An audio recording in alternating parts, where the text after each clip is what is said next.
Ma'am, सालों पुराना जो मस्जिद है कोलकाता एयरपोर्ट के प्रेमिसेस में, उसको रिप्लेस करने की बात हो रही है पब्लिक सेफ्टी को देखते हुए। कैसे इस पूरे घटनाक्रम को देख रहे हैं आप?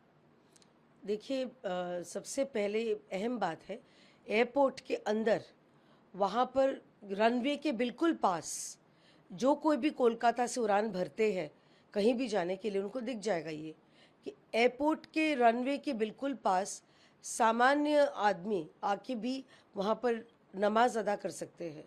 यानी कि जो पैसेंजर्स की सेफ्टी है, यात्री सुरक्षा, वो बिल्कुल ज़ीरो।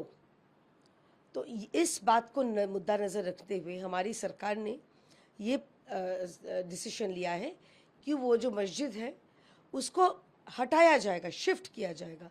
मतलब जहाँ पर अभी है उसको शिफ्ट करके दूसरा कहीं।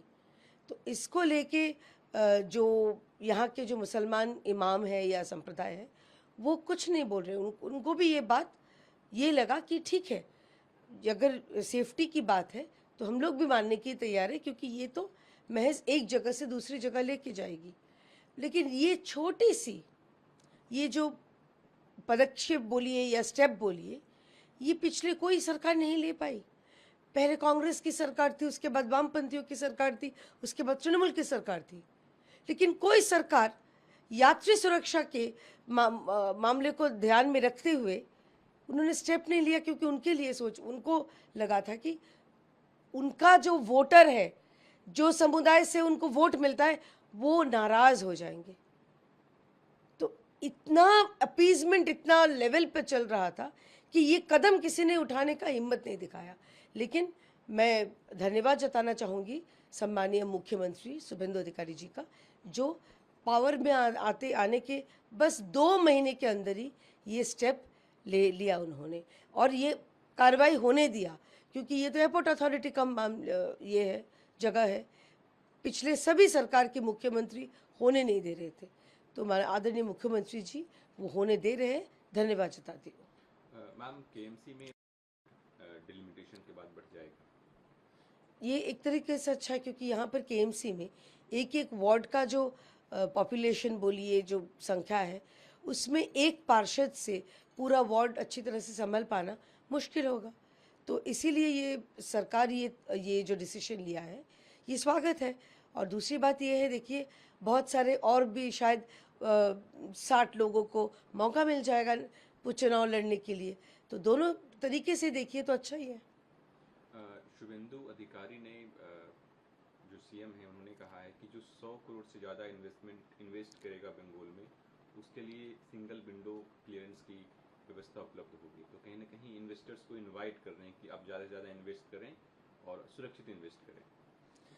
सिर्फ 2 महीने में ये सरकार पहले अमूल का 700 करोड़, हमने देखा मित्सुबिशी अपना यहाँ पर वो फैक्ट्री सेट लगाएगी, और लक्स कोजी का भी 600 करोड़ ये इन्वेस्टमेंट आ चुका है सिर्फ 2 महीने में।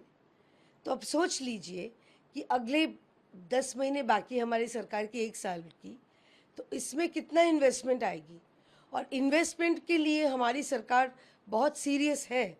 इसीलिए शुभेंदु अधिकारी जी का बहुत बड़ा ऐलान है कि जो कोई भी 100 करोड़ से अधिक यहाँ पर जब राशि लागत करेगा, इन्वेस्ट करेगा, तो उनके लिए सिंगल विंडो, लोकल कोई विधायक हो या चाहे पंचायत हो या जिला परिषद हो, कुछ भी हो, लोकल जगह से आपको कोई भी परमिशन की ज़रूरत नहीं है। एक सिंगल विंडो सेंट्रलाइज्ड, वहाँ पर आप जाइए, सारे परमिशन आपको उपलब्ध होंगे। तो एक जो व्यवसायी है, जो बाहर से आएंगे या आते हैं, उनको तो अपना सुविधा देखना होता है कि कहाँ पर टाइम कम लगे और जल्द से जल्द अपना काम शुरू कर सके। क्योंकि जितना जल्दी वो भी काम करेंगे, उतना जल्दी उनका बिजनेस का रिटर्न भी आएगा। तो पहले क्या होता था कि ये लाल जो रिबन है ना, उसके चक्कर में फिर लोकल नेताओं के तोलाबाजी से इन्वेस्टर तो आता नहीं था।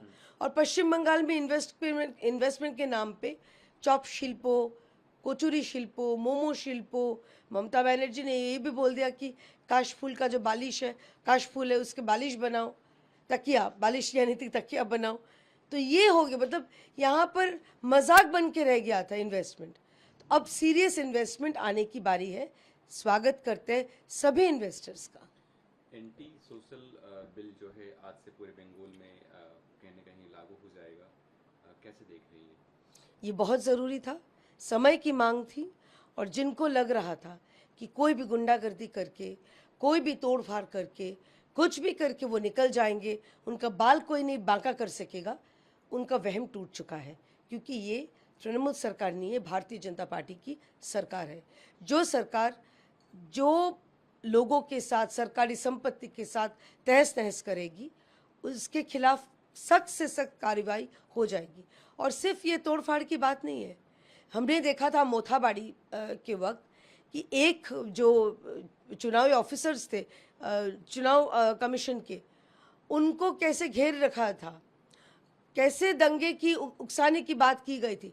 हर किसी चीज़ का हिसाब होगा, विचार होगा, और उनको कानूनी तरीके से उनको सबक सिखाया जाएगा। नहीं हो जाएगा। उनका तो कटअवेज नहीं लेने से उनका तो नहीं होगा ना। राहुल इससे अजीब इररिस्पॉन्सिबल पर्सन है। आदि ले आओ ना। हेलो,